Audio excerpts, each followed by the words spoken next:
எதிர்க்கட்சி தலைவர் அவர்கள் எழுந்து ஒத்தி வையுங்கள், எங்களை பேச அனுமதியுங்கள் என்று அவர் குறிப்பிட்டார். நான் கவனித்துக் கொண்டிருந்தேன்.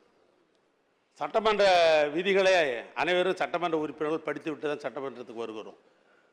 அதுவும் 4 முறை அவர் முதலமைச்சராக இருந்தவர். சட்டங்கள் விதிகள் 4 ஆண்டுகள் இருந்தவர். அவர் அநேகமாக படித்திருப்பார், புரிந்து கொண்டிருப்பார் என்று கருதுகிறேன். நம்முடைய பேரவைத் தலைவர் சொல்வதைப் போல இந்த கேள்வி நேரம் என்பது அனைத்துக்கும் பொதுவாக நடைபெறுகிறது.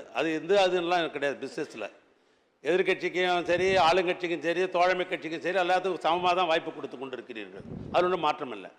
அதுக்கு பின்னால் தான் 0வில் தான் 2 வகையான விதி இருக்கிறது. ஒன்று ஒத்திவைப்பு, இன்னொன்று கவன ஈர்ப்பு. பொதுவாக கவன ஈர்ப்பு தான் அதிகமாக எடுத்துக்கொள்வார்கள். ஒத்திவைப்பு என்பது முக்கியமான விஷயங்களாக இருந்தால் அனுமதிப்பார்கள். அவள் ஒத்திவைக்க வேண்டும் கேட்டுக்கொண்டே இருந்தார்கள். ஆனால் ஒத்திவைப்புக்கு என்று ஒரு தனியாக ஒரு விதி இருக்கிறது, அதுக்கு பாரம் இருக்குது, எல்லாமே இருக்குது. அப்படி ஒன்றும் உங்கள்கிட்ட ஒத்திவைக்கணும் இந்த பாரத்தையும் எழுதி இது வரைக்கும் அந்த மனு உங்கள்கிட்ட இது வரைக்கும் கொடுக்கவும் இல்லை. அதனால் இந்த ஒத்திவைப்பு என்பதை மையப்படுத்தி கொண்டு எல்லா சட்டமன்ற உறுப்பினர்களும் பேசுகிற நேரத்தை அவர்கள் எடுத்துக்கொண்டு தினமும் சட்டமன்றத்தை வீணடித்துக் கொண்டிருக்கிறார்கள்.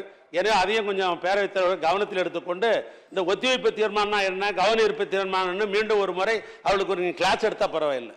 இல்லை, நேற்றே அவங்க மேல் நடவடிக்கை எடுத்த மாண்புமிகு முதலமைச்சர் அவர்கள் பெருந்தன்மையோடு அந்த சபை நடவடிக்கைகளில் கலந்து கொள்ளக்கு வேண்டும் என்று கேட்டுக்கொண்டார்கள். அதன் அடிப்படையில் நேற்று சொன்னோம். நேற்று சபைக்கு வரல.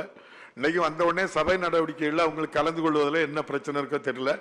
அவர்கள் நான் அன்போடு கேட்டுக்கொள்கிறேன், நாகரிகமாக சபையிலே நடந்து கொள்ள வேண்டும். செய்திகளை உடனுக்குடனும் துல்லியமாகவும் தெரிந்து கொள்ள சப்ஸ்கிரைப் பண்ணுங்க.